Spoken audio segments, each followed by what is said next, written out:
Good afternoon, ladies and gentlemen. Mesdames et messieurs, bonjour. I have the privilege to J'ai chair l'honneur probably the session de which we présider consider cette séance, la séance que nous estimons bien entendu être une des séances clés de cette réunion annuelle, si ce n'est une des réunions les plus importantes. The World Economic Forum has been Le involved forum in the Middle East a in so participé many activities. à de nombreuses activités qui se sont déroulées au Proche-Orient et ceci depuis une trentaine d'années. Je me souviens que en 1976, lorsque j'ai pris l'initiative en plein milieu de la crise pétrolière de l'époque, de réunir les pays arabes et le reste du monde. C'était le début de la période de normalisation, du processus de normalisation. Et malheureusement, 30 ans plus tard, nous continuons à parler de conflits, de ce conflit, et cet après-midi, nous parlons plus particulièrement de la relation entre Israël et la Palestine. J'ai le plaisir de pouvoir présider une telle séance. Et je suis honoré de pouvoir accueillir ici une personne qui a fait preuve d'un courage énorme, le président Abbas.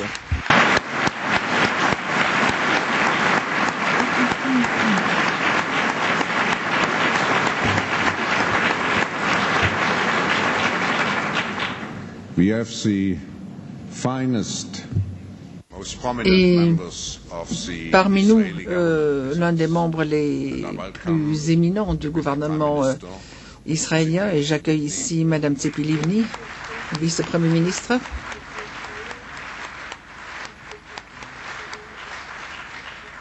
Who is Qui Minister of Foreign est Affairs, également ministre des Affaires étrangères. probably most of you do not know the Mais Minister ce of que vous ne Justice. savez peut-être pas, elle est également ministre de la Justice.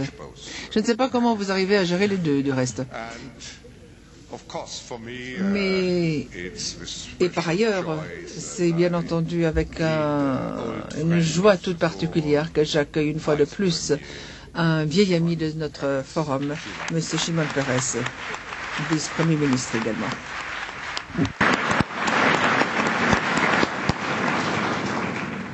those of you who have been with us at our Middle East Ceux summits, d'entre vous qui nous accompagnent depuis plusieurs années et surtout lors des sommets qui se sont déroulés au Proche-Orient, vous savez que nous avons déjà réuni de telles séances, de tels panels.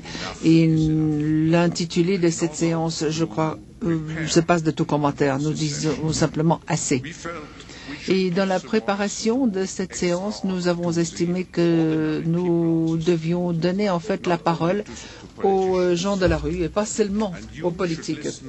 Et qu'il faut écouter également les gens ordinaires, surtout les jeunes qui se sont réunis en 3 endroits différents. Qui se sont déroulés notamment à la mairie de Jérusalem, à Ramallah et à Tel Aviv, et qui ont enregistré des messages à votre attention particulièrement, vous les leaders. Et certains des messages sont des véritables messages d'espoir. Ces messages nous sont communiqués ici grâce aux efforts de Daniel Lubetsky. Si vous êtes parmi nous, levez-vous s'il vous plaît. Merci.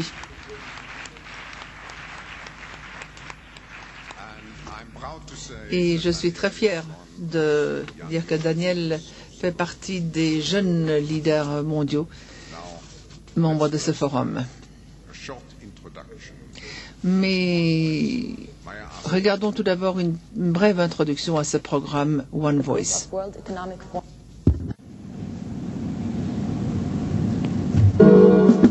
Extremists on both sides try to define Les les extrémistes de part et d'autre essayent de nous définir. Depuis longtemps, la solution des deux États existe. Il y a moins de 5 ans, un groupe de membres du Forum économique et des jeunes leaders nous ont aidés à façonner cette plateforme. Et cette plateforme est devenue One Voice, une seule voix, et qui amplifie la voix des Palestiniens et des Israéliens. One Voice permet justement aux citoyens israéliens et palestiniens de faire des pas concrets pour parvenir à un accord. Et depuis 300 membres que nous étions dans le mouvement, nous sommes devenus plusieurs milliers.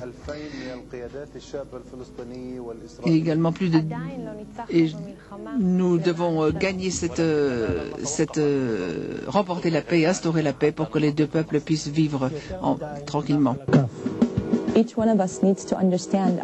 Chacun d'entre nous a besoin de bien comprendre sa responsabilité et nous devons endosser notre rôle. Nous demandons mais que puis-je faire pour mettre un terme à ce conflit? Qu'est-ce que je peux faire pour mettre un terme au conflit?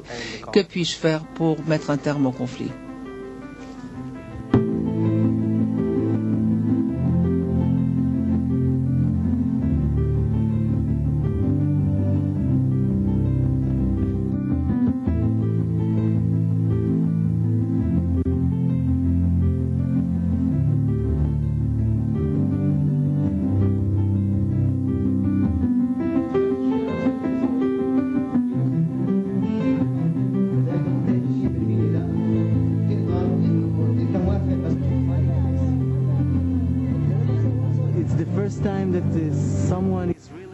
C'est la première fois que l'on demande vraiment aux Palestiniens ce qu'ils pensent.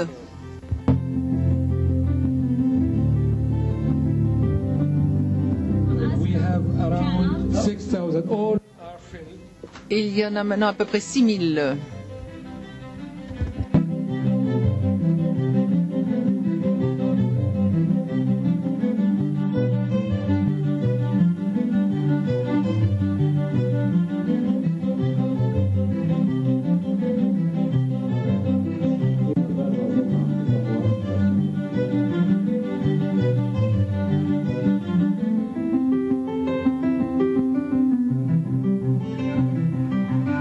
Have to promise and have to believe that we can do it. There's chance to achieve peace.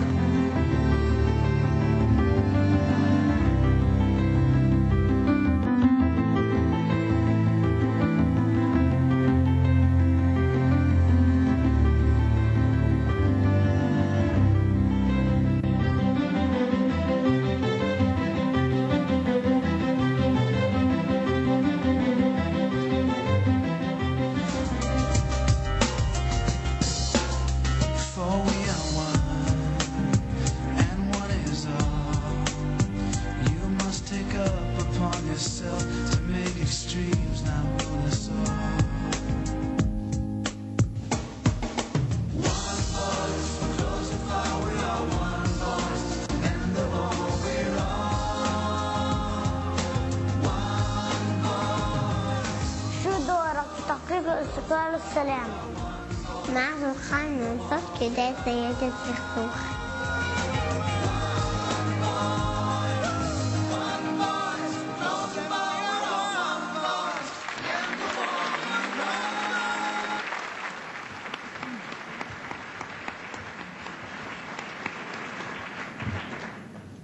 Now, thank you for Merci your efforts, Dan. de tous ces efforts, Daniel. We have the three messages Il y a 3 messages three town hall meetings. qui ont été préparés dans les 3 réunions dans les différentes mairies. Et nous allons tout d'abord entendre un message de Tel Aviv. Several hundred Israelis Il y a plusieurs centaines d'Israéliens qui se sont réunis pour préparer une déclaration conjointe qui vous est adressée à vous. Et voici Adi donc à Tel Aviv.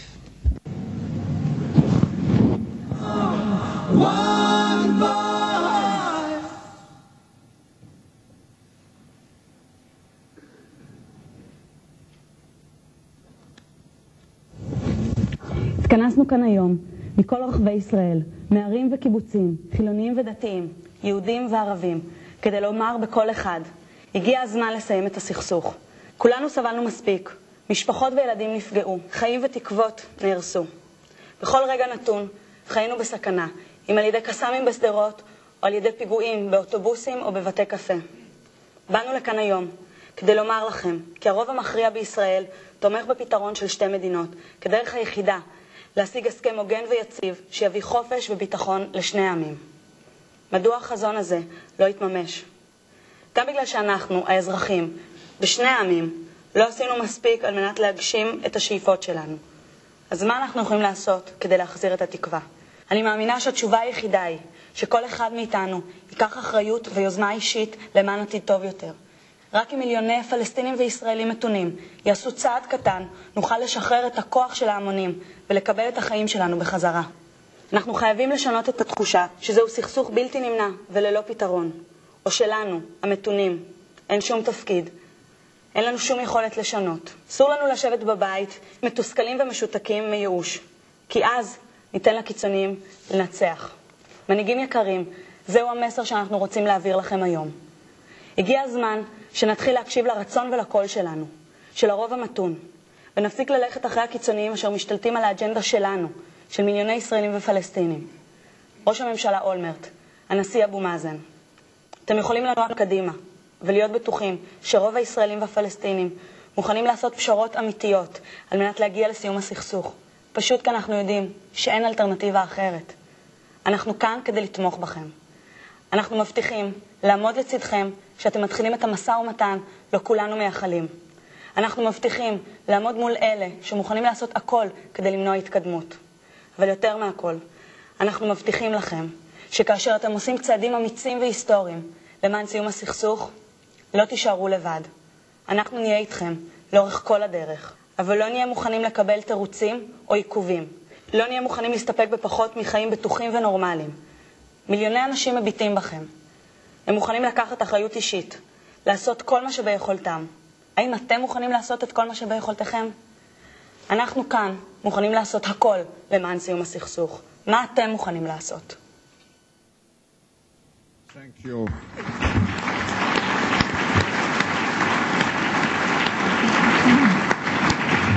Thank you, Adi.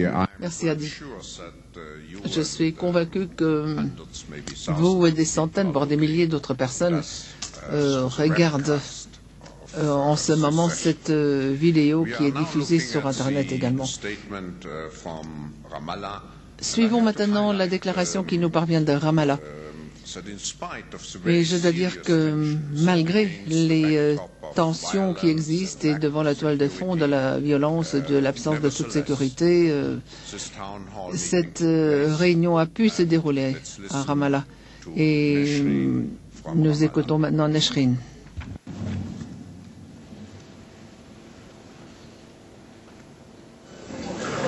من رام الله نحن أبناء الشعب الفلسطيني جئنا من مدن وقرى ومخيمات اللاجئين جئنا لنحييكم ونتوجه إليكم أصحاب الجلالة والفخامة رؤساء الدول رجال الدين صناع القرار جئنا لنقول لكم لقد فقد أهلنا وأحبتنا الأمل وأصبحوا يعيشون في دوامة من اليأس والإحباط وبحزن ومرارة فإنهم غير ملامين بسبب عذابات الاحتلال التي سئمناها والإغلاقات والحصار ومنع الحركة بين المدن ونقاط التفتيش والجدار العازل الذي يفصل أهلنا عن بعضهم وعن أراضيهم والعنف الذي يهدد مجتمعنا والفقر الخانق الذي استشرى في بيوتنا جميعا. هل سنتمكن يوما من إنجاز خيار حل الدولتين؟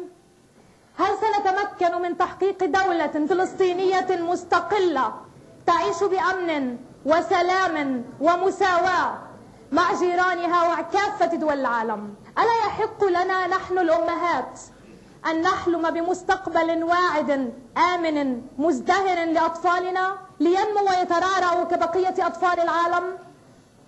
فمن حقي أن أضمن مستقبلا أفضل لطفلتي البالغة من العمر 2 شهرين وأخاها البالغ 6 سنوات. تعلمون كما أعلم أننا نحن الأمهات فلسطينيات وحتى إسرائيليات لسنا واثقات بأن السلام قد يتحقق يوما، ولكننا لن نستسلم لأننا نؤمن بأن التغيير يتطلب العزم والتصميم ومعكم وبكم سننجز التغيير والسلام لا محالة من أجل مستقبل واعد لأطفالنا.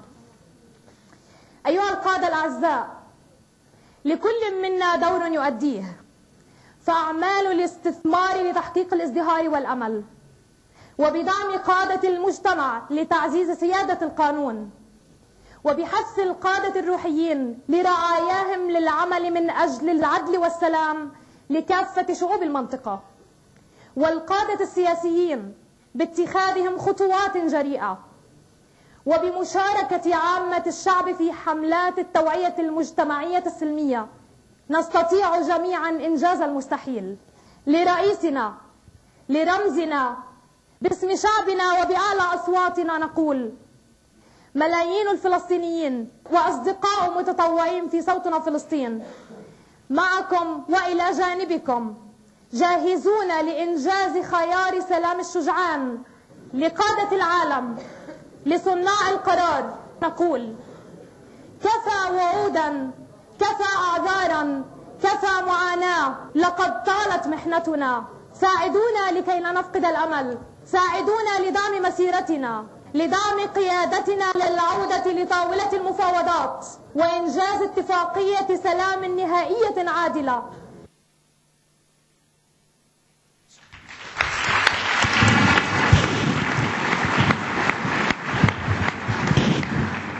Thank you, Nasrin. Merci Nasrin. Let's close this link. Voilà, nous allons mettre un terme maintenant à cette relation par une déclaration conjointe qui nous provient de Jérusalem. Et bien entendu, il est d'autant plus indiqué que nous entendions ici les deux voix qui nous viennent donc de Jérusalem.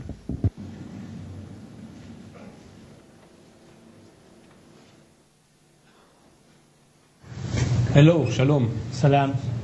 We are gathered here in Jerusalem, the holy city. We have one message for you, distinguished leaders in Davos. Help us bring the peace to this region, for we fear a violent clash is heading towards our path. If you are reading the political map wisely, you can tell that unless Palestinians and Israelis join forces as one voice for a two-state solution, those that want to manipulate our region for their benefit will stop at nothing to turn this solvable conflict into an eternal battleground.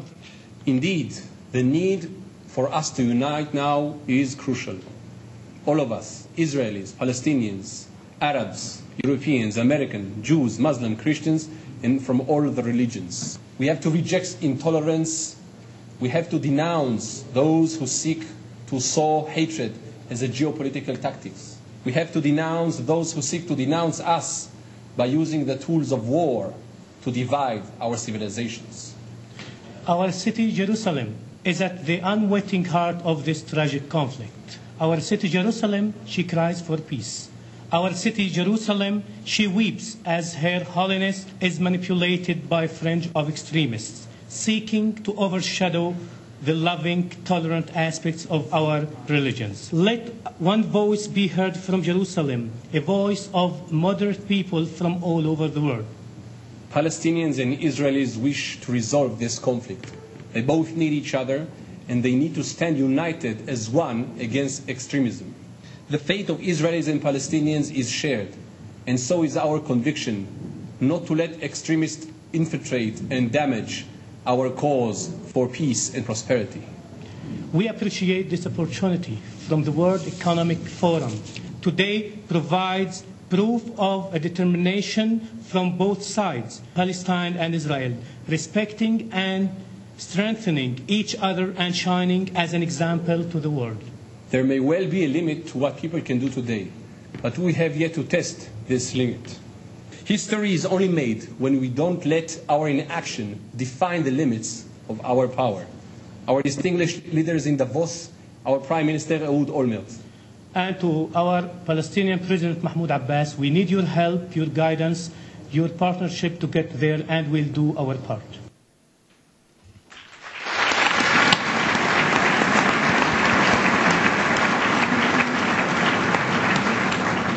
Thank you, Said and Iran.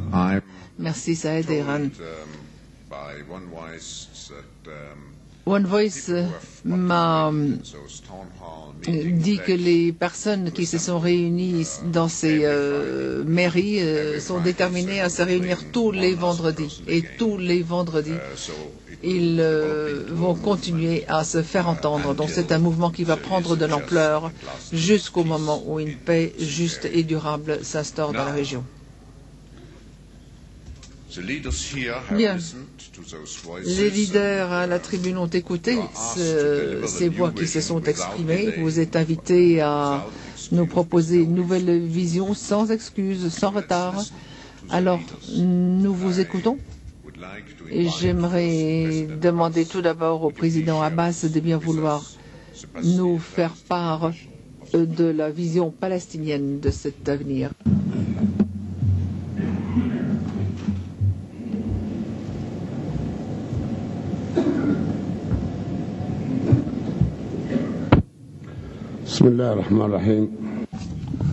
Au nom de Dieu le puissant, le miséricordieux.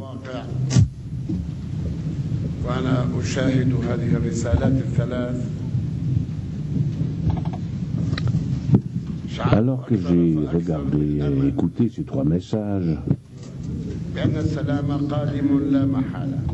l'espoir s'est fait de plus en plus jour dans mon cœur, en ce sens que la paix nous est due et que la paix est imminente.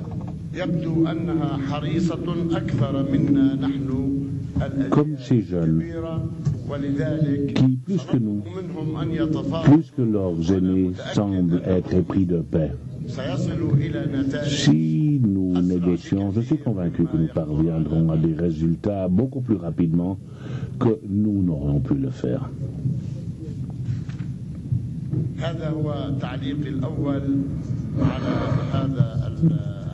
C'est là le premier de mes commentaires à la suite de ces trois messages que nous venons d'entendre, et je voudrais souligner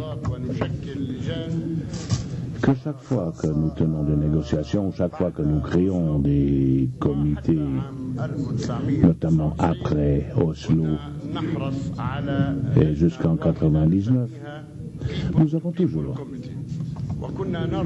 établi un comité unique qui portait le nom comité de peuple à peuple. Ce genre de comité, à notre sens, était beaucoup plus important que n'importe quel comité économique ou politique, puisque nous avions toujours cherché à établir des liens entre les deux nations, de façon à ce que toutes deux puissent dialoguer entre elles, puisque l'absence de confiance et de dialogue et de connaissances mutuelles entre Palestiniens et Israéliens interdit toute paix. Au cours de ce dernier siècle, nous avons vécu côte à côte sur une frontière commune et nous n'avions pas ces relations de peuple à peuple. Toutefois, tardivement, nous y sommes parvenus et je pense que le dialogue entre les nations, le dialogue entre les différents secteurs de la société, les étudiants, les travailleurs et autres, finiront par mener à la paix. Ces messages et ces réunions sont donc très importantes. Nous devons toujours nous souvenir de ce qui se passe aux États-Unis. Souvenons-nous donc des camps de la paix qui ont réuni les enfants de Palestine et d'Israël. Et je pense que toutes ces tentatives finiront par donner lieu à des résultats positifs et finiront par démontrer que nous voulons nous connaître les uns les autres et vivre ensemble dans la paix. Merci. Voilà une brève introduction qui m'ont été inspirés par ces messages que je viens de voir. Mes salutations à tous et mes remerciements du fond du cœur au président de cette conférence pour cette aimable invitation qui m'a été adressée de participer à ce forum. Ce forum est une plateforme internationale qui réunit les mondes des affaires, politiques et économiques du monde qui ont contribué à structurer notre avenir et notre présent. J'espère que les discussions ainsi que les réunions qui s'instaurent ici finiront par susciter une meilleure compréhension des problèmes du monde au niveau économique et politique, de façon à ce que tous nous puissions réaliser ce rêve que nous avons tous caressé, à savoir un monde où l'esprit de bonne volonté, de respect mutuel et d'avantages communs prévaudra. Surmonter les causes de troubles et les problèmes entre pays entraînera la paix entre les pays. Cela permettra de renforcer la main des modérés et de tous les pays épris de paix face à l'extrémisme. Vous serez sans doute d'accord avec moi si je dis que le Moyen-Orient aujourd'hui a un immense besoin de paix. Les conflits Israël-Palestine est l'un des conflits les plus graves qui soient. Et ce conflit a absolument besoin d'une solution. Je suis convaincu que malgré toutes les difficultés, une ambiance favorable à la reprise de la paix est possible, une ambiance susceptible d'amener la création d'un État palestinien indépendant dans ses frontières de 67, c'est-à-dire sur la rive occidentale, Jérusalem-Ouest et la bande de Gaza, où nous pourrions vivre en paix et dans des circonstances de sécurité avec tous nos voisins, y compris Israël. Et nous pourrions parvenir à une solution équitable et résoudre le problème des réfugiés palestiniens conformément à la résolution 149 des Nations Unies. Pour y parvenir, aucune nouvelle résolution est nécessaire. De nombreuses recommandations en résolution des Nations Unies et du Conseil de sécurité ont déjà été adoptées. Les accords ont été signés de part et d'autre par les Israéliens et les Palestiniens. Nous avons une feuille de route qui couvre l'initiative arabe ainsi que la vision du président Bush au sujet d'une solution à deux États. Qu'est-ce qu'il nous faut maintenant? Eh bien, en toute franchise, il nous faut marquer le début et la fin de ce processus de paix. La feuille de route existe, nous l'avons tous approuvée, donc asseyons-nous donc et cherchons à mettre ce plan en œuvre.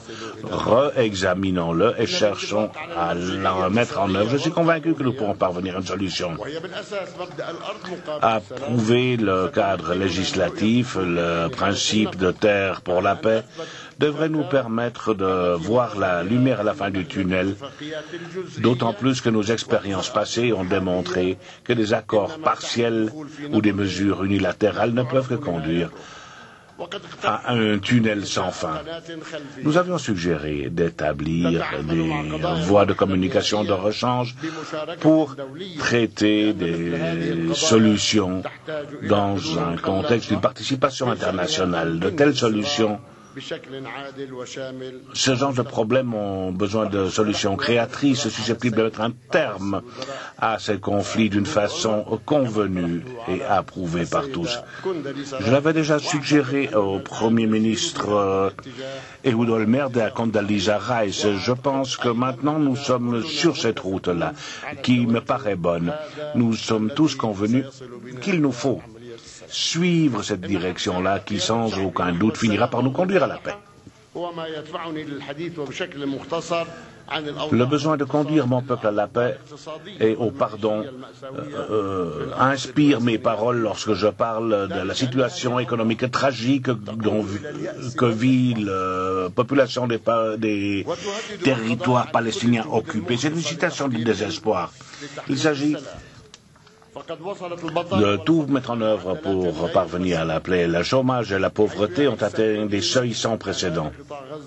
70% des habitants de la bande de Gaza vivent en dessous du seuil de pauvreté. 51% vivent dans des conditions de pauvreté extrêmes. Le même pourcentage se retrouve également dans la bande occidentale. Ceci est dû au fait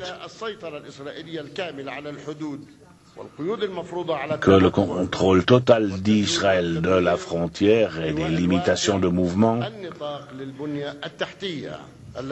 et les destructions des infrastructures au cours de ces dernières années ont prévalu. Le démembrement du territoire palestinien, les troubles sociaux La chute des impôts en raison des nombreuses limitations dont est en but l'économie locale, assortie à l'empêchement d'accès ou l'empêchement d'investissement arabe ou autres ont également donné lieu à des problèmes économiques.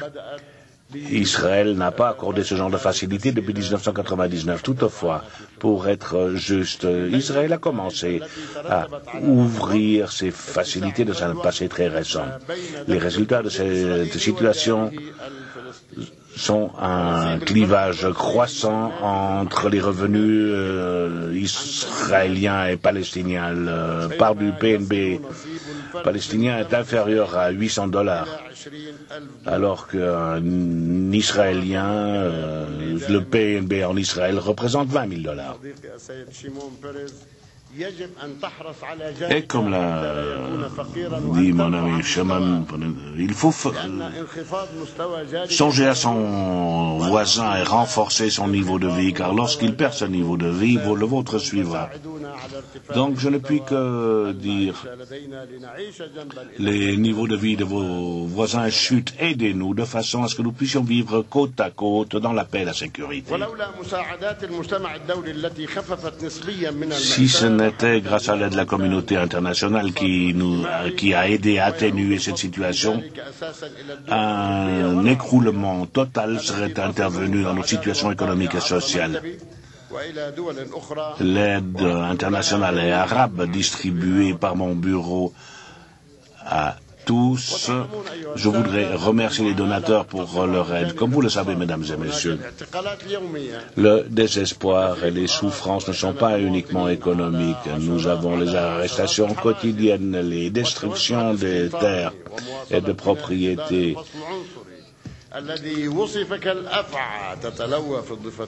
les harcèlements, l'expansion des implantations ainsi que la construction du mur de séparation qui est en quelque sorte comme une vipère. Tout ceci a donné lieu à la saisie de davantage de terres palestiniennes. Récemment, avec M. Olmer, nous avons convenu de supprimer un grand nombre de ces barrières qui séparent les villes palestiniennes et les villages. Malgré tout ceci, ces mesures ne donnent pas lieu au désespoir. Nous avons donc décidé de maintenir vivante la flamme de l'espoir. Conformément au droit international, nous avons refusé et condamné toutes les opérations contre les civils. Nous avons rejeté le terrorisme sous toutes ses formes. Et nous avons condamné le tir de missiles ou de fusées qui ne peut que conduire à des troubles supplémentaires. Nous avons insisté sur le renforcement de la culture de paix.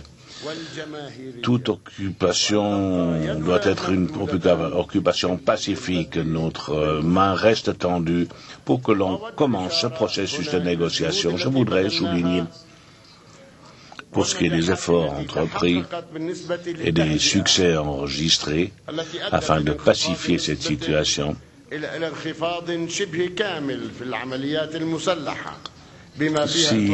a conduit à un arrêt presque total des opérations armées, y compris le tir de fusées à partir de la bande de Gaza. J'espère que cela aidera à instaurer le calme également sur la rive occidentale, pour autant que cela soit assorti d'un arrêt des arrestations et des assassinats du côté israélien. Le nombre de détenus palestiniens dépasse 10 000 personnes, y compris des femmes, des enfants, des vieux et des malades, ainsi que d'autres détenus qui sont l'objet de détention administrative ou qui n'ont pas encore été jugés. Nous parlons ici de prisonniers palestiniens et dans le même souffle, nous parlons des prisonniers palestiniens. Nous espérons qu'il sera libéré, tout comme nous espérons que les détenus palestiniens seront libérés. Notre responsabilité à l'égard de notre pays implique que nous devons changer l'atmosphère qui prévaut chez nous, la crainte. Les préoccupations et les doutes doivent être remplacés par le pardon et la confiance. Nous devons mettre en œuvre ce qui a été approuvé et convenu, et nous devons nous respecter mutuellement. Récemment, j'ai eu une excellente réunion avec le Premier ministre Olmert d'Israël. Nous avons une discussion franche et ouverte et nous avons parlé de toute une série de problèmes. Nous sommes convenus, par exemple, de mesures qui seront prises par Israël de façon à atténuer les souffrances du peuple palestinien. Nous espérons que toutes les déclarations en matière de facilité, en ce qui concerne les points de franchissement des barrières, une certaine partie a été transférée il y a quelques jours. Permettez-moi à la fin de mon intervention de dire quelques mots en ce qui concerne la question du gouvernement palestinien. Gouvernement qui a été constitué à la suite d'élections libres et indépendantes de notre Conseil législatif. Ce gouvernement, dans sa lettre de nomination signée par moi-même, ce gouvernement a été chargé de respecter les accords conclus ainsi que les conversations internationales signées par l'Organisation de libération de la Palestine comme étant l'unique représentant légitime du peuple palestinien, ainsi que les autorités nationales et ses institutions, y compris le gouvernement. Tout nouveau gouvernement, que ce soit un gouvernement fondé sur des organisations politiques ou un gouvernement fondé sur les forces nationales, doit intégrer dans ses programmes un engagement à l'égard de toutes les conventions, de tous les accords signés. Ce gouvernement doit pouvoir lever le siège et ouvrir la voie d'un règlement politique si nous ne sommes pas en mesure d'établir un tel gouvernement. Eh bien, nous l'avons déjà dit et nous le réaffirmons. Nous devrons tenir des élections législatives dans le cadre desquels le peuple palestinien pourra librement déterminer ses programmes et sa direction à la suite d'un choix libre et indépendant. Monsieur le Président, le moment est venu pour nous de réunir toutes les forces de bonne volonté de façon à ce que la paix devienne une réalité. Commençons aujourd'hui. Commençons avant-demain. Commençons des négociations véritables. Pour ma part, je suis tout à fait prêt à le faire en ma qualité de président du comité exécutif de l'Organisation de libération de la Palestine, l'autorité qui représente le peuple palestinien et ses porte-parole. Nous sommes prêts à commencer des négociations sérieuses avec nos voisins d'Israël et sous l'égide du quartet. J'ai informé le docteur Reich, je l'ai informé de ce que nous sommes prêts. J'en ai également informé le président de l'Union européenne ainsi que les autres membres de l'Union européenne et de nombreux pays arabes. En effet, nous avons promis avec l'aide de Dieu de commencer ce processus rapidement. Rien n'est plus important que la paix. Une paix qui garantisse une existence sûre pour nos enfants juifs et arabes en Terre Sainte et au Moyen-Orient, de façon à ce que cette partie stratégique du monde devienne enfin une oasis de coexistence et de pardon, au lieu d'être source de troubles ou de violence. Salam alaykum.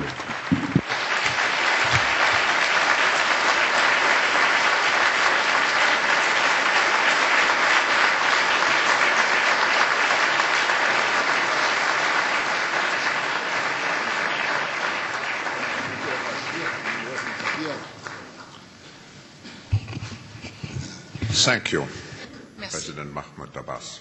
Monsieur Now, Abbas.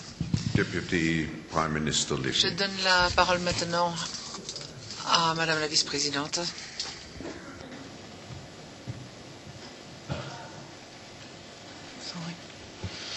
Thank you, distinguished Chairman. Merci. President Abbas, my colleague, Monsieur le Président de la séance, Monsieur le Président Abbas, chers collègues. Monsieur M. Peres, j'espère que vous serez également le futur président d'Israël.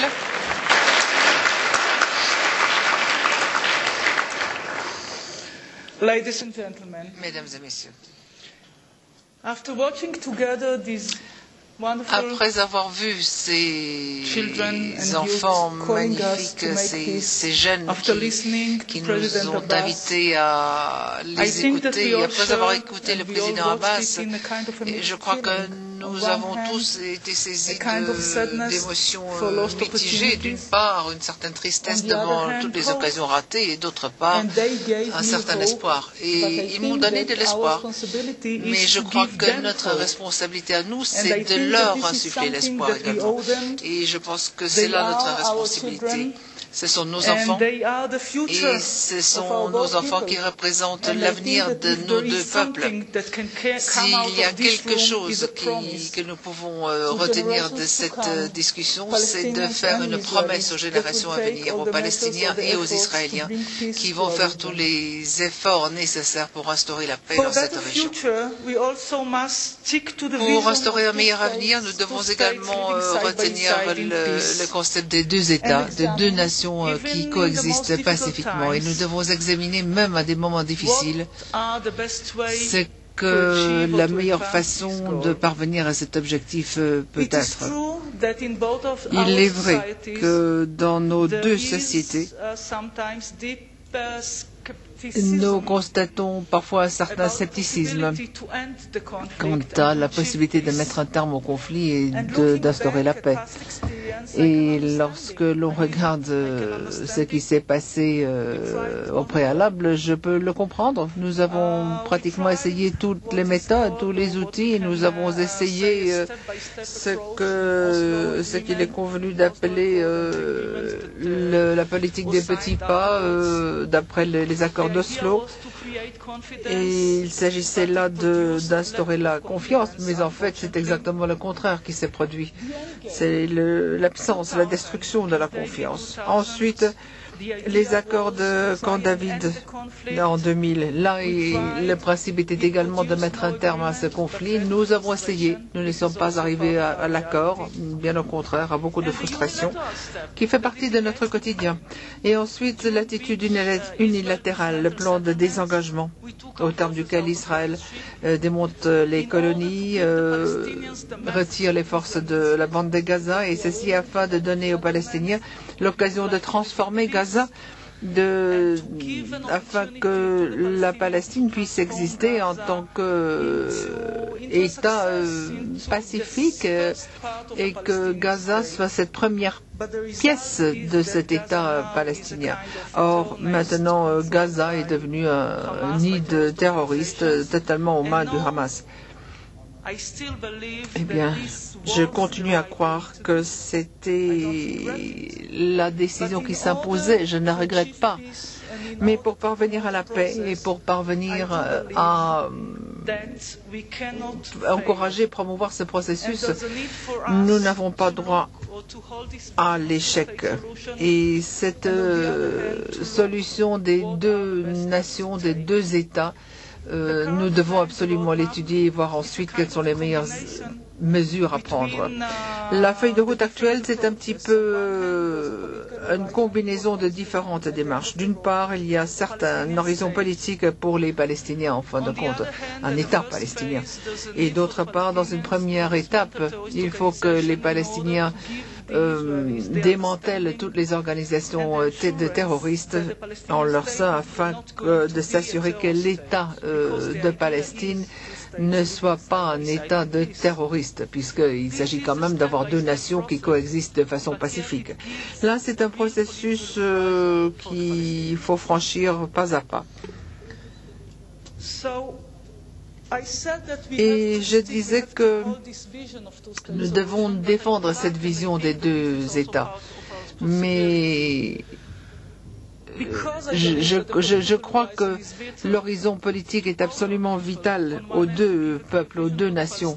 D'une part, il s'agit de donner une vision claire aux Palestiniens pour qu'ils se rendent compte que le concept d'un État palestinien n'est pas qu'une illusion, c'est quelque chose de faisable, de concret.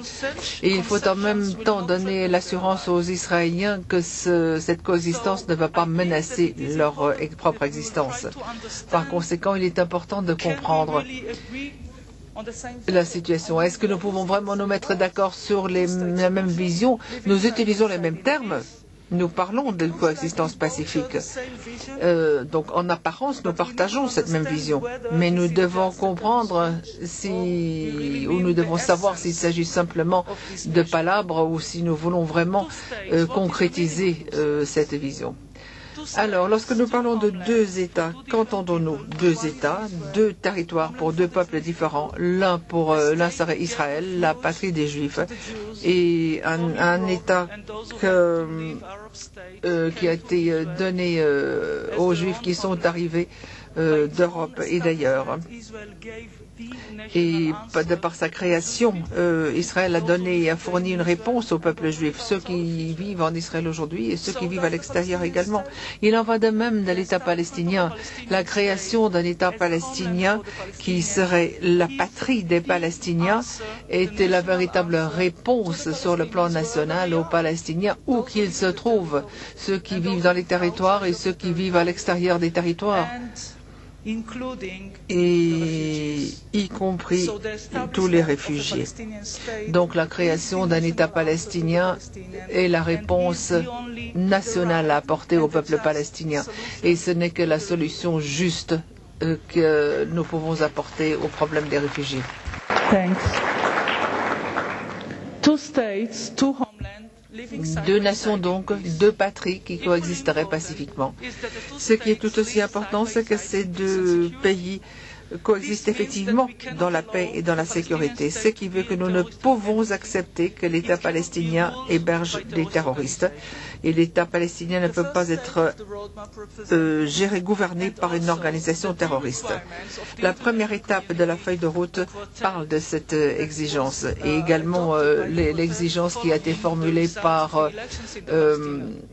le Quatuor qui exige de part et d'autre des efforts énormes. Il faut non seulement accepter tous les accords précédents entre Israël et la Palestine, mais également accepter le droit à l'existence d'Israël et de renoncer à la violence et au terrorisme. Ces exigences s'inscrivent dans tout processus. Il ne s'agit pas d'un obstacle. Nous ne cherchons pas ici des excuses pour ne pas promouvoir ce processus, mais nous aimerions promouvoir ce processus de la bonne façon. Donc, ils s'inscrivent dans ce processus, ils en font partie et ils permettent ce même processus de se dérouler. Je n'aimerais pas parler des frontières futures de cet État palestinien, mais puisque le président Abbas a mentionné les frontières de 67, j'aimerais quand même dire quelques mots à ce propos. En 67, il n'y avait pas d'État palestinien. En 67, il n'y avait aucun lien entre la bande de Gaza et la Cisjordanie. Donc il nous appartient maintenant de créer quelque chose d'entièrement nouveau. Et je crois que l'existence de l'État palestinien correspond non seulement aux intérêts des Palestiniens, mais également des intérêts des Israéliens. Mais les frontières futures doivent être négociées entre les Israéliens et les Palestiniens. Pour concrétiser cette vision, nous devons tenir compte également des batailles qui se déroulent, les combats qui se déroulent dans cette région entre les modérés qui défendent la vision de la solution des deux États et des extrémistes qui, eux, font tout pour détruire cette vision. Pour l'élite en place à Téhéran, pour l'Hezbollah, pour le Hamas, le conflit israélo-palestinien n'a rien de politique, mais est uniquement religieux. Par conséquent, c'est la solution préconisée ne s'inscrit pas dans leur agenda basé sur la haine. Ils s'opposent entièrement à la coexistence et à la solution des deux États, non seulement pour des raisons politiques, mais pour des raisons idéologiques. Le conflit est la conséquence et non pas la cause derrière cette idéologie. Les leaders modérés doivent apporter la réponse aux nouvelles menaces. Je crois cependant qu'il existe des nouvelles menaces dans cette région, mais il existe également des nouvelles possibilités, car nous partageons les mêmes objectifs et les mêmes visions entre tous les modérés dans la région. Que ces modérés soient en Israël ou au sein de l'autorité palestinienne, parmi les leaders des pays arabes et des pays musulmans, ce n'est pas s'engager en faveur d'Israël, cela ne veut pas dire qu'on est contre la Palestine, c'est simplement défendre les mêmes objectifs que dans lesquels nous croyons. Donc voilà le défi. Et je crois qu'il appartient à la communauté internationale de désarmer les extrémistes et de donner plus de pouvoir aux modérés. Et ces deux opérations doivent se faire de façon simultanée. D'une part, il faut renforcer les modérés, les groupes des modérés, et d'autre part, il faut enlever le pouvoir, il faut exercer de la pression sur les extrémistes pour qu'ils abandonnent leur bataille. Et la meilleure façon de le faire, et cela fait également partie des négociations qui doivent se dérouler entre les Israéliens et les Palestiniens, mais lorsque nous parlons de donner plus de force aux groupes modérés, il s'agit évidemment de soutien financier, mais il s'agit aussi d'un horizon politique, afin que dans des élections futures au sein de l'autorité palestinienne, les électeurs peuvent se prononcer en faveur d'un véritable choix et ils peuvent distinguer les leaders qui peuvent leur apporter un avenir et ceux qui ne font que détruire.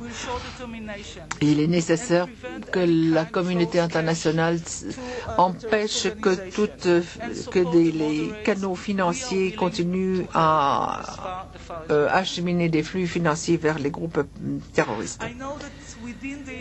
Je sais qu'au sein de cette même communauté internationale, il y a certaines attentes qui ont été formulées, des attentes pour que nous progressions vers une solution. Eh bien, je puis vous assurer que je fais tout ce qui est en mon pouvoir pour y arriver. Cela fait partie de notre objectif, cela fait partie de notre rêve. C'est également le rêve de tous les enfants que vous avez vus. La stagnation, le surplace ne fait pas partie de la politique du gouvernement israélien.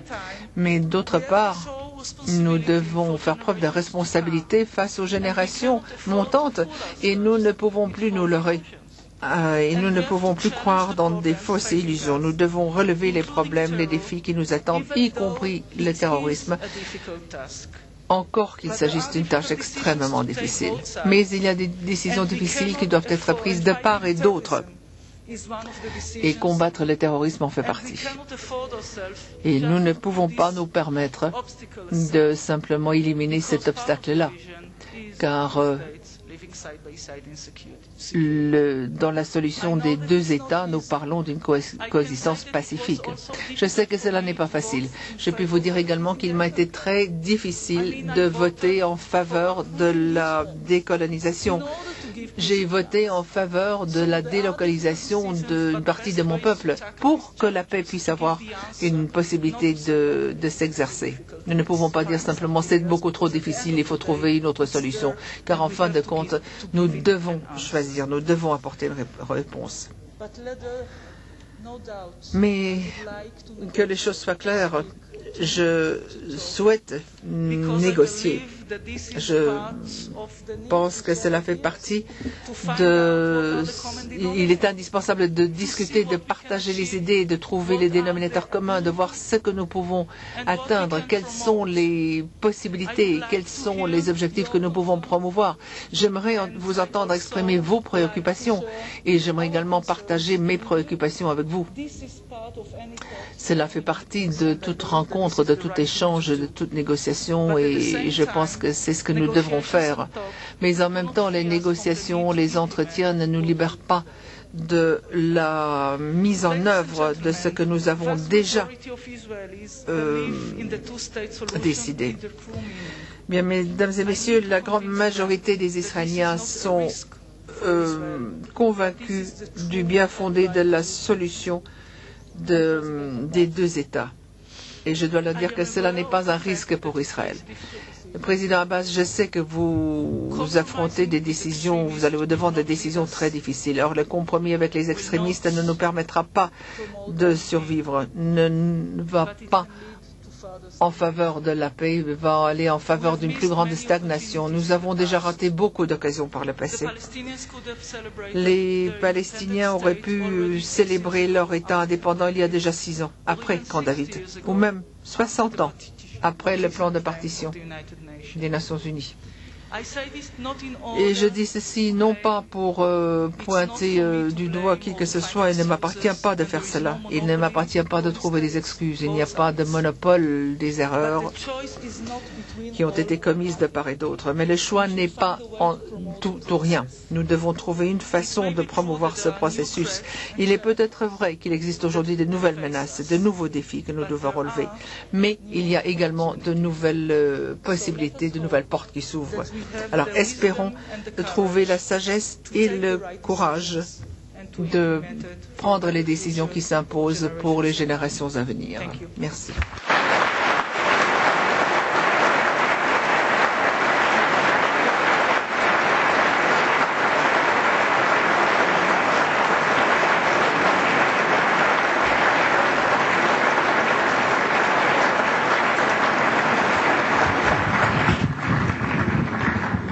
Shimon Peres, do you want to add your wish? Shimon Peres, est-ce que vous souhaitez nous exposer votre vision?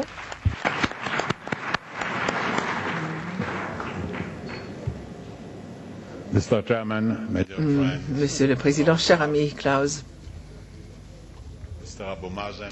Monsieur Abou Mazen, il y a 13 ans, nous avons signé le premier accord entre le peuple palestinien et l'État d'Israël. Pour moi, 13 ans, c'est une bar mitzvah. Et je ne regrette pas cette étape. Et cher ami, cher collègue, Tzipi Livni, malgré le fait que nous fassions partie du même gouvernement, je suis tout à fait d'accord avec tout ce que vous dites, ce qui n'est pas du tout dans nos habitudes. Alors, je me réjouis de venir à Davos, car pour moi, Davos représente l'espoir. L'espoir, c'est comme la neige qui vient de ce Zauberberg à côté de Davos. L'année dernière, il n'y avait pas beaucoup de neige, Monsieur Schwab. Or, cette année, nous sommes un peu mieux servis et j'espère que ce que je viens de dire va s'avérer, non seulement à propos de la neige, mais également à propos de l'espoir. Alors, à mes yeux, la paix doit se baser sur 2 piliers. D'une part, le pilier politique et le pilier économique. Les deux sont inséparables. Ils sont parallèles, mais ils ne sont pas indépendants. Sur le plan politique, Madame Livni a déjà décrit les différentes conditions qui sont défendues aujourd'hui. Par le passé, le gouvernement allemand n'a pas donné beaucoup d'importance à la solution des 2 États et une bonne partie de ce gouvernement était en faveur d'un seul État. Or, aujourd'hui, le gouvernement défend la solution des 2 États en espérant que l'État palestinien puisse connaître l'indépendance, le bien-être, la prospérité, la continuité dans ces territoires. Nous ne voulons pas enlever du territoire au peuple palestinien. Et bien sûr, nous aimerions voir un État palestinien fort, démocratique, puisque mieux le peuple palestinien sera loti, mieux nous nous porterons en Israël. J'aimerais cependant ajouter une observation concernant le point de vue des Palestiniens tel que je le perçois. La différence entre le Hamas et le Fatah, à mes yeux, c'est que le Fatah représente le destin et le Hamas représente la tradition. Le Fatah, l'avenir, le Hamas, le passé. Et vous ne pouvez pas construire l'avenir sur le seul passé. Et politiquement, je suis convaincu au fond de moi-même que la plupart des problèmes peuvent trouver une solution. Pour ce qui est des frontières, nous ne sommes pas très éloignés. Même pour Jérusalem, il y a des idées qui sont admises par les 2 parties. Et pour ce qui est de la question des réfugiés, je pense que la seule solution sera d'accepter que les réfugiés juifs arrivent en Israël et les réfugiés arabes arrivent en Palestine. Mais voilà, je ne suis pas arrivé ici pour discuter de l'aspect politique de cette question. Je voulais parler surtout de la question économique. Car ici, ce sont surtout des représentants de la scène économique, d'entreprises qui chiffrent dans les trilliards de dollars, donc qui représentent un quart ou un cinquième de toutes les richesses du monde. C'est une salle très puissante. Donc si je veux parler politique, je m'adresse aux Nations Unies. Si je veux parler en termes économiques, je viens à Davos. La politique concerne les limites, les frontières. Davos, l'économie concerne les relations. Et je suis convaincu que l'aspect non gouvernemental peut gérer aujourd'hui l'économie, car il est extrêmement difficile de se faire pour les gouvernements. L'économie a été mondialisée parce qu'elle est basée sur des principes scientifiques et la science est mondiale. C'est indivisible. La science est indivisible. L'eau est indivisible. L'air libre est indivisible. L'énergie est indivisible. Et tout cela doit être géré, gouverné par des entreprises qui peuvent avoir une autre attitude et qui ne se heurtent pas aux anciens préjugés politiques. Et je dirais encore que le gouvernement doit être conservateur, puisque tout gouvernement doit défendre l'acquis. Or, les entreprises, elles doivent prendre des risques, doivent faire des bénéfices sur des éléments qui n'existent pas forcément. Donc, ils ne peuvent pas se baser sur des accumulations d'un acquis, mais ils doivent se lancer dans l'inconnu. L'inconnu étant illimité par définition. Il n'y a pas de limite, il n'y a pas d'horizon qui la limite. Et je suis convaincu que le moment est venu de laisser la question politique aux Palestiniens et aux Israéliens. Donc les deux parties peuvent en discuter. Cependant, la question économique doit se faire à trois. Les Jordaniens, les Palestiniens et nous-mêmes. La nature ne respecte pas les frontières politiques. Nous ne pouvons pas sauver la mer Morte sans collaboration. Nous ne pouvons pas sauver l'agriculture et le tourisme à moins de le faire ensemble, en collaboration. Et la situation aujourd'hui, c'est que ces trois pays, la Jordanie, la Palestine et nous-mêmes, nous sommes tombés d'accord pour considérer l'ensemble de la frontière de quelques 500 kilomètres et de convertir toute cette frontière en une zone économique. Donc il y aurait ici une relation fluviale entre et que nous pouvons également intégrer les aéroports qui sont opérés de façon conjointe, l'agriculture serait conjointe, les attractions touristiques seraient gérées de façon conjointe, etc. Et alors je vous invite à ne pas attendre que les gouvernements apportent la paix. Les gouvernements ont des budgets à gérer. Les gouvernements n'ont pas d'argent. C'est les secteurs économiques qui ont de l'argent. Les gouvernements ont des institutions, mais les gouvernements n'ont pas le libre choix. Et les secteurs qui peuvent vraiment investir et changer l'ensemble de la situation, c'est les secteurs économiques. C'est vous. C'est vous qui représentez cette ère nouvelle également. On peut dire facilement que l'âge de la pierre est terminé, non pas parce qu'il n'y a plus de pierre, donc il n'y a plus d'âge, mais nous devons aujourd'hui adopter une attitude entièrement différente. Et pourquoi devriez-vous le faire? Parce que je suis convaincu que les entreprises sont à la recherche de marchés émergents, de nouvelles possibilités, de nouvelles technologies. Alors pourquoi est-ce que je parle de nouvelles possibilités? Parce que quand on opère sur le plan mondial, on doit forcément s'intéresser au caractère mondial de la paix. Et si nous ne trouvons pas de règlement au conflit du Proche-Orient, la paix ne sera pas mondiale. Il faut que la stabilité soit instaurée. Il faut savoir que les émotions les sentiments sont différents dans les différentes cultures, entre les musulmans, les chrétiens, les bouddhistes, tous. Aujourd'hui, une entreprise mondiale n'est plus tellement une entreprise privée. Et j'ai bien dit une entreprise mondiale, je n'ai pas une entreprise internationale. Et nous voulons tous un monde meilleur. Eh bien, vous pouvez y contribuer, mais laissez-moi être plus spécifique. Le monde arabe représente aujourd'hui 300 millions de personnes. Dans 10 ans, on sera 600 000. Les pays arabes seront 600 000. Une fois que l'on aura surmonté les dictatures, le niveau de la vie va augmenter dans ces pays. Et il sera à ce moment-là, ce sera un marché très très important. Et le moment de se lancer sur ce marché, c'est lorsque le marché est émergent. Donc il ne faut pas attendre trop longtemps, il faut se lancer sur ce marché dans les premiers jours de l'émergence. Et lorsque l'on dit qu'il faut réduire le coût de l'intérêt de 15%, c'est un non-sens. La réduction de 10% ou de 15%, ce n'est pas de cela que dépend un marché émergent. Si vous regardez cette vallée de la paix dont je viens de vous parler, 500 km, vous pouvez immédiatement doubler la valeur du sol. Cela dépasse tout pourcentage. On peut créer des lacs artificiels, on peut créer une agriculture extrêmement moderne, on peut également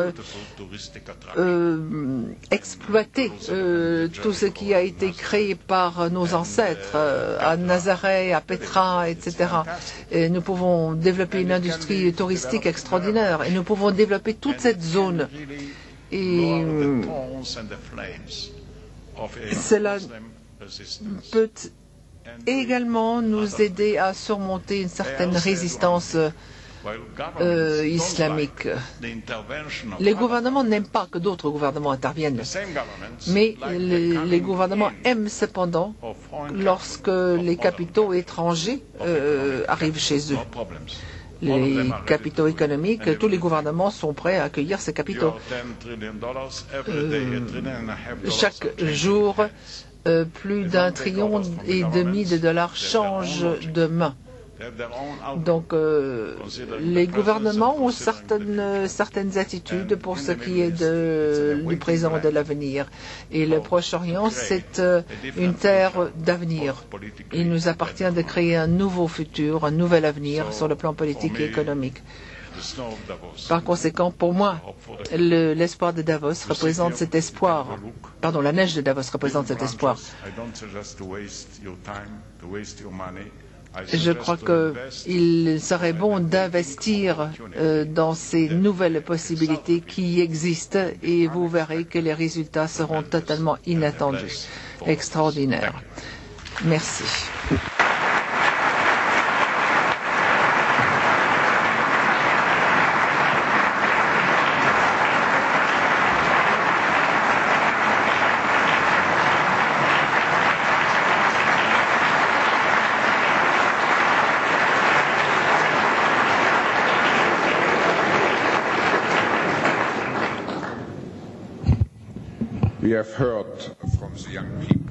Nous avons entendu la voix des jeunes, des voix d'espoir, d'attente. Nous avons ce soir entendu le président Abbas, le vice-premier ministre Livni, ainsi que Shimon Peres, s'engager en faveur d'une solution de 2 États. Et j'espère que nous joignons tous à leurs efforts pour trouver une solution durable à la paix, pour la paix entre Israël et les Palestiniens.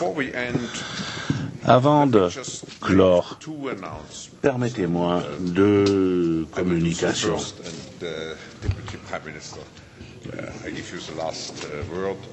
Je vais donc faire la première. Je donnerai le mot de la fin au vice-premier ministre. Nous soutenons ce processus.